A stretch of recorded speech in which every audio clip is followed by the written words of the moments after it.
नमस्कार मंडळी.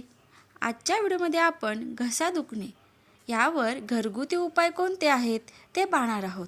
व्हिडिओ शेवटपर्यंत नक्की पहा. घसा हा आपल्या अन्नमार्गातील तसेच श्वसन मार्गातील एक महत्त्वाचा अवयव आहेच.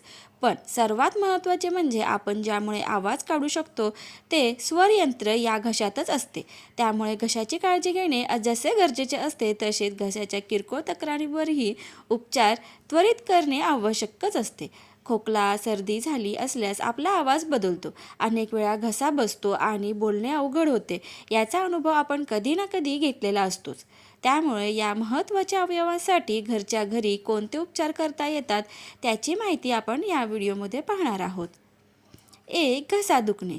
दूध, हळद व साखर याचे गरमागरम मिश्रण पिण्याने घसादुखी कमी होते. लवंग चघळल्यानेही घसादुखी कमी होते. घसा खवखवणे. बरेच वेळा खवखवण्याचा त्रास आपल्याला होतो. अशा वेळी घसा खवखवत असल्यास खडीसाखर आणि चिमूटभर कात विडे करताना घालतात तो जिभेवर ठेवून चघळावा. त्याने खूपच आराम पडतो.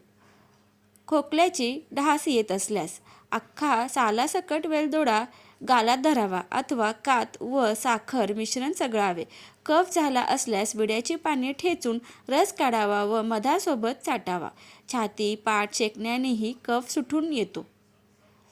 तोंड येणे, तोंडात पुरळ येणे. तोंड येणे म्हणजे जीभ हुळहुळी होणे. तोंड येण्यामुळे जिभेवर फोड येतात तसेच तिखट अजिबात जिभेला लागू देत नाही. जीभ लाल भडक होते. अशा वेळी 2 दिवस आहारात फक्त द्रव पदार्थ घ्यावेत. फळांचे रस, दूध, ताक, सरबत यांसारखे पदार्थ घ्यावेत. तोंड येण्यामागे बिघडलेले पचन हे मुख्य कारण असते आणि पोटाला 2 दिवस आराम दिला की पोट मूळ पदावर येते आणि जिभेला आलेली लाली व पुरळ कमी होण्यासही मदत मिळते. घशात जळजळ आणि घसा बसणे. वेलदोडा, दाणे व साखर एकत्र चघळणे. बसलेल्या घशावर कोमट केलेल्या मिठाच्या पाण्याच्या गुळण्या करण्यानेही घसा दुखणे किंवा बसणे याला उतार पडतो. माहिती आवडल्यास व्हिडिओला लाईक, शेअर आणि सबस्क्राईब करायला विसरू नका. धन्यवाद.